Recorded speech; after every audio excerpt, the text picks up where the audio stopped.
In this video, let's work on this assignment. We're trying to supply a employee ID in the URL as part of the query string, and then we grab that and we make decision based on whether we have a employee ID or not. Let's go ahead and work on that. Jump back to Visual Studio here, and first of all, we need to get the employee ID from the query string. We already have similar logic in the delete method over here. So therefore, what we can do is we can copy and paste this logic under the get method. So if we have a employee ID over here, that means we're getting a particular employee information, right? Otherwise, we're getting all of the employees. So let's move this logic inside the curly braces over here, and let's implement getting a particular employee. Since we have the comment over here, we add another comment here to distinguish them. So get all of the employees full. And in order to get a particular employee, again, we're going to use the employees repository, and we're going to say get employee by ID, specify the employee ID. Now we don't have the method, as I mentioned before. I usually like to use this type of coding habit.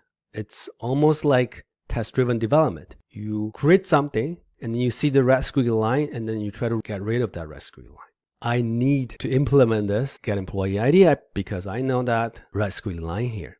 So scroll down and go to employee repository over here. At the very top, this is where we implement our get methods. We can have our public static method, and we're going to return get employee by ID and provide the ID right here, and then try to return by using link. So employees first or default, where x goes to x.id equals ID. Now this could return something that doesn't exist. Therefore, here we can add a question mark to get rid of the green squiggly line. Now we have our method implemented. We scroll up to the top, and we have our get employee by ID, and we can say now this employee again could be null. So if employee is not null, we don't have to use this. We can say is not null. I like to use this, just clearer than the explanation mark followed by a equal sign. So if employee is not null, then we are going to work on it, right? We're going to work on displaying it. Otherwise, we are going to display a message. So we have something similar here, right? We can copy this, paste it here. So what's the status code should be? It should be 404, right? Because 404 is not found. I have something wrong with my keyboard, so let me fix that. 404, not found, and we can say employee not found. If we found employee, then we can display the employee information. And the question is, in what format should we display it? We can display it in the HTML table, we can display it in an order list. So for simplicity, I'm just going to display it in a regular HTML with line breaks. So I'm going to say write async, and then I'm going to use string interpolation. Now here I'm going to say name is employee.name. We can add a line break like this.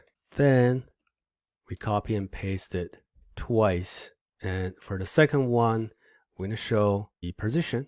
And for the third one, we're going to show the salary. I'm going to change the label here. So position, that's it. Here we don't have to do anything with the status code, because that way it returns status code 200, which means everything is okay. All right, so that's the implementation. So here we have two endpoint handling logic here. One is this, the other one is. So the code is getting a lot more than we want to have to manage in one file. So it's best to break it down into classes in order to organize the code. And we are going to have a lecture in the future about organizing logic. For now, we are okay with this format. Let's try to run the application to see whether we can get a particular employee information based on the ID. All right, so let's go to /employees. This is going to give us all of the employees. And let's try to get the first one, which is ID number 1. ID number 1 is Zhang Dou. John Doe is the engineer. So we have name John Doe, position engineer, salary is 60,000, and we have problems with this. So we're not actually showing HTML, we're showing pure text. So before we go any further, we have to fix this problem. And in order to fix that, specify content type. That has to be text HTML. This should fix our problem. Let's run it again. Let's go to employees, ID number 2. And we have Jane Smith, positions manager, salary is, and that's my implementation of this assignment. If you have any questions, please let me know. If not, I will see you in the next one.